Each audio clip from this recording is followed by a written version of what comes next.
The Gaping Jaw, the Gaping Dragon's little brother. And hey, guess what? It's weak to poison, so grab a poison weapon, because when you inflict it with poison damage in like its first phase, it'll puke.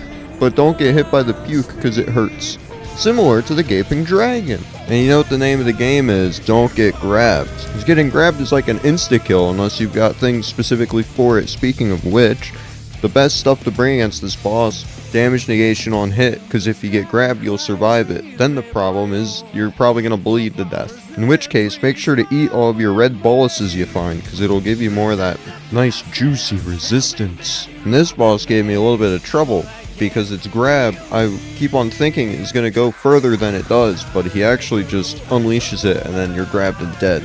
Because it's pretty much always an insta-kill unless you are specifically prepared for the grab. Which again, damage resistance on hit works incredibly well against it, and then having some bleed resistance goes a very long way. So if you find that in your run, make sure you've got it. Otherwise, this is basically a very angry dragon. And if you've played other Souls games, they're actually very similar to those little weird dragon things. I'll throw a picture on screen. In Dark Souls 2, I think it's the second DLC, first DLC, the Sanctum. They're like eyelash dragon things.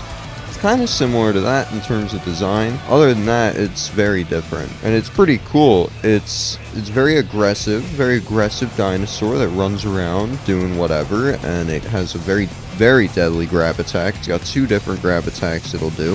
The first one is only in phase 1. When you hit the phase 2, it starts intermixing a second grab attack. That grab attack, if you ever see it, looks a little different. So make sure, if you see it, you're not just looking out for one grab, it's two grabs. He'll do a grab, and then he'll do another grab. So, you gotta dodge two in that case. And as long as you can dodge those grab attacks, this fight's not that bad. However, in phase 2, he gets a lot of like gravity, magic, lightning, craziness that starts happening. Lots of AoEs. And that gets a little bit challenging. But generally speaking, if he starts doing that magic stuff, just dodge away. Just run. Run away.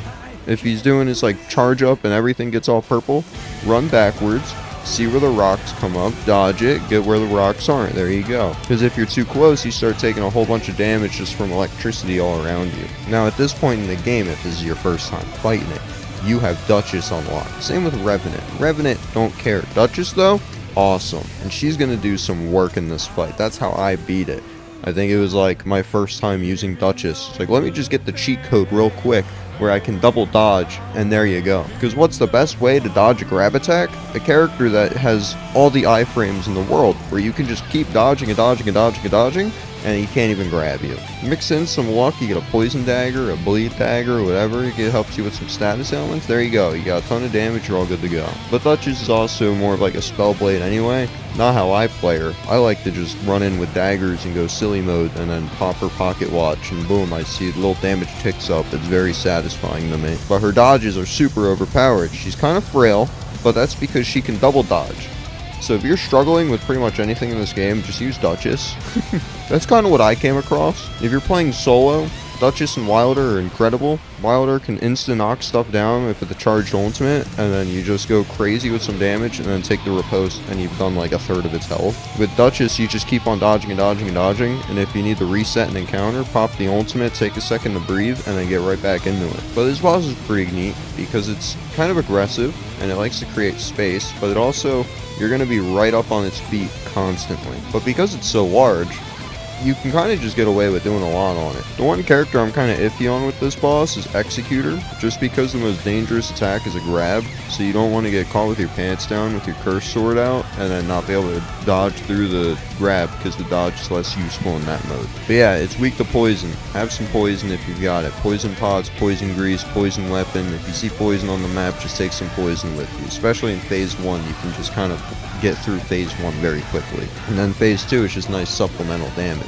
But my first impressions, this boss was super cool. It gave me a little bit of challenge. I think I did like 3 runs before winning, 2 or 3, and then I got it down. It's not that hard, admittedly, only because it's pretty aggressive. I think a lot of the more aggressive bosses can be easier to take down as long as you just wait for them to do something and then they're right by you and you can get a nice damage period. But also I'm a little bit biased because I play these games so long that like I think a lot of these bosses are actually kind of easy. What makes a lot of these bosses so hard is just they have a lot of AoE attacks, but once you kind of dodge through the AoEs, there's not a whole lot they can do. But they do tend to have very quick attacks that can be a little harder to dodge, and that's where it gets kind of hard. But when you play solo, if you get to a Night Lord and you've got a really strong kit, you can just kind of burst them down really easily, especially with a free revive each night, and then you can get easily 2 extra revives, the merchant at the end and the merchant during your regular runs during the day. But yeah, that's the Gaping Jaw. Super cool. Basically,